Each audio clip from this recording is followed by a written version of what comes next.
ګرانو کتونکو دا مسجد نمره ده. مسجد نمره چې دا به صرف د حج په وخت کې په 9 ذوالحجه باندې دا کلاوي. الحمدلله ته پکې الله تعالی د نفلو موقع راکړه. د خپل رب نه دغه سوال چې خدایه دغه میدان عرفات چې حضور پاک صلی الله علیه و وسلم به پر ورځ د قیامت باندې زموږ سفارش کوي او مړي به راپاڅي خو ژوندي وو. خدای پاک دې ځای ته راوستو، دغه میدان ته راوستو. د خپل رب نه دغه سوال دی چې خدایه حج لم راولې او ټول ملګري یاران دوستان رشته دار هم راولې چې د دغه میدان عرفات کې په دغه میدان عرفات کې دغه خطبه دغه اورو خدایه دغه خطبه اورو دې ځای ته هم راولې. نو ملګرو دغه مسجد نمره چې دا د یو زنانه په نوم باندې دی او دې ځای کې به ډېره غټه دغه کې د حضور پاک صلی الله علیه وسلم دلته کې تبلیغ کړو او لومړی چې کومه ده نو اسلام دغه زنانه قبول کړي او د ورځ په قیامت پورې به دغه زنانه چې کومه ده نو وي نوم یې دا ژوندی دی مسجد نمره کې. تر اوسه یې هغه نوم چې کوم دی نو ژوندی دی. دلته لونډې بازار هغه لونډې بازار چې کوم دی هغه چې حضور صلی الله علیه وسلم راغی نو لومړی دلته کې دعوت وچلو. یو دا نمره نومې چې کومه ښځه وه نو دغه پکې مسلمانه شوه، دغه مسجد نمره ده.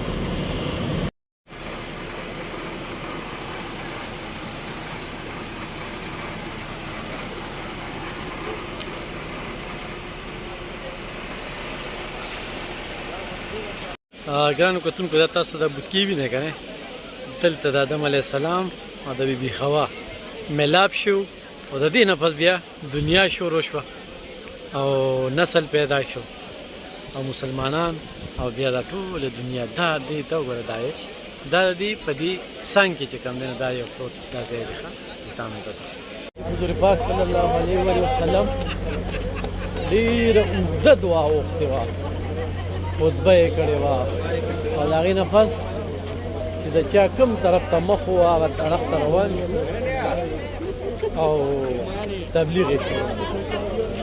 جبل رحمت ورته ولې وایي 40 کاله د آدم علیه السلام او بیبي حوا ترمنځ لرېوالی راغلي وو. الله پاک په ګناه کې راګیر کړي او د الله نه بار بار سوال کوو چې خدایه مونږ یو ځای کې او زموږ ګناهونه معاف بیا هم الله پاک د هغوی ګناهونه معاف نه کړي. آخر کار خوب نبی حضرت محمد صلی الله علیه وسلم اسرا حواله وسیله دا ورکړله او الله پاک په دغې غر باندې هغوی بیا ملو کړي. دا رحمت دی رحمت. ګرانو کتونکو دغه هم چې کوم دی نو 10 محرم الحرام او بیا 10 محرم الحرام د امام حسین او امام حسن رضی الله تعالی عنه هغه ورځ هم 10 محرم الحرام دا به د رحمت ورځ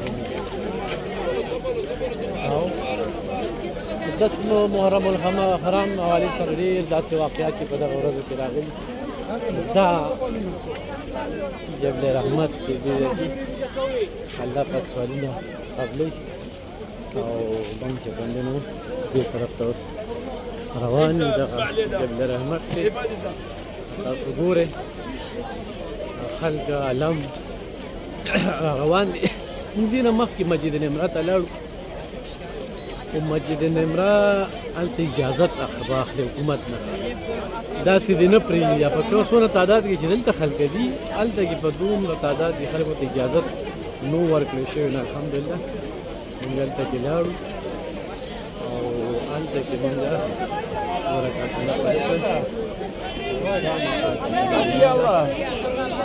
جبل رحمت ته روان یو. شریکونه زموږ سره ګرانو کتونکو دا وګورئ دا خلک را روان دي. خليك رافع انا اللي اجي لك بقى خليك جبل رحمت یعنی د رحمت غر د رحمت پهاړ رحمتونه راورېدلي دي آدم علیه السلام او بیبي حوا 40 کاله پس د پهاړ باندې د هغوی ملاپ شي و ملاقات یې شي و یو ځای شي و موږ هغه جبل رحمت ته روان یو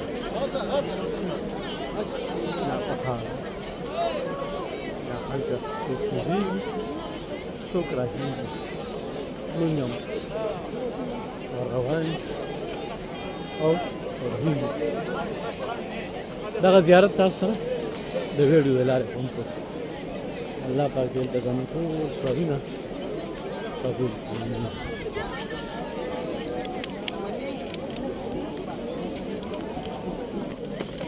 ګرانو کتونکو دا تاسو دي د دې زموږ جبل رحمت روان یو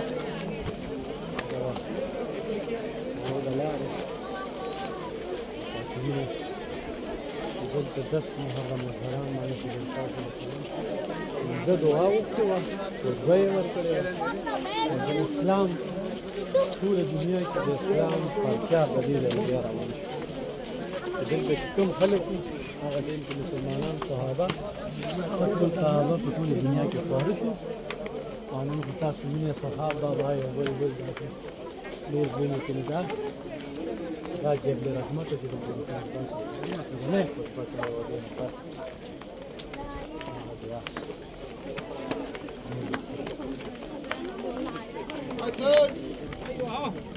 ګرانو کتونکو دا تاسو د بوتکې وینئ که نه دلته د آدم علیه السلام او د بیبي حوا ملاپ شو او د دې نه پس بیا دنیا شروع شوه او نسل پیدا شو او مسلمانان او بیا دا ټوله دنیا دا دې ته وګوره دا د دې په دې څنګ کې چې کوم دی نو دا یو پروت دا ځای دی ښه دا مې ته عرفتك يا اخويا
بسم الله الرحمن الرحیم. یا الله ته ایمان مضبوط کړي. یا الله ستا لاک لاک شکر دی چې د ماسخوتن د قدمون موقع د قوم په بیت الله شریف ته الله په کور کې راکړی. یا الله ستا لاک لاک شکر دی.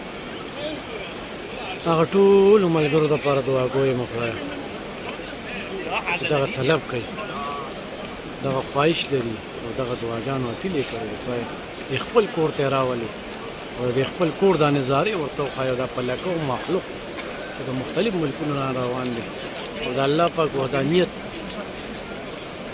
هغه سې کي او دلته د خپل اسلام او دین تجدید وکړي، عهد وکړي، لوزنامه وکړي، خپل ځان تازه کړي او د حضور پاک صلی الله علیه و وسلم د هغه سختو نه پریکټیکلي خبر شي.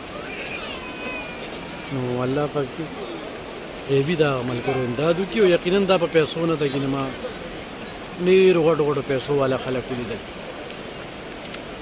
خو دا ځای ونه لیده په هغوی او پیسې هم ترې پاتې او د دې دنیا نه هم لاړه او چې بل راشي د هغه نه به ډیمانډونه کوي. داسې خلک هم نو دا په پیسه نه ده چې غیبي د کله امداد وکړي الله پاک نه چې الله دې وغواړي نو بالکل بس بیا پکې ځای نه وي نو بیا به راختې څوک په قرض او څوک په نغدو هم دغه یو سلسله روانه. نو ګرانو کتونکو دغه اخرنۍ ماسخوتنې دې نه پس چې څنګه لاړ شو نو ډایرکټ په بیک اخلي او بس ځو به ایرپورټ ته. د ماسخوتن دغه مونځ یقینا یو منټ قیمتي دی، یو منټ قیمتي دی. الله پاک ډېر زیات خوشحاله چې الله پاک الله عبادت کولو ډېره مقرره کړه، مات کړو عبادت هم وکړه. الله پاک دې قبول کړي به د خپل دربار کې او نه د حرم نه وتلي وو، نه د مدینې نه وتلي وو، نه د مسجد نبوي نه وتلي. دغه زیارتونه به یې کړي الحمدلله، لمونځونه هم په ټیم او په پابندۍ سره کړي دي. خدای پاک دې بس قبول کړي، خدای دې قبول کړي او خدای دې بیا دا مقرره کړي په ژوند چې خج وکړو سره د بچو مرې.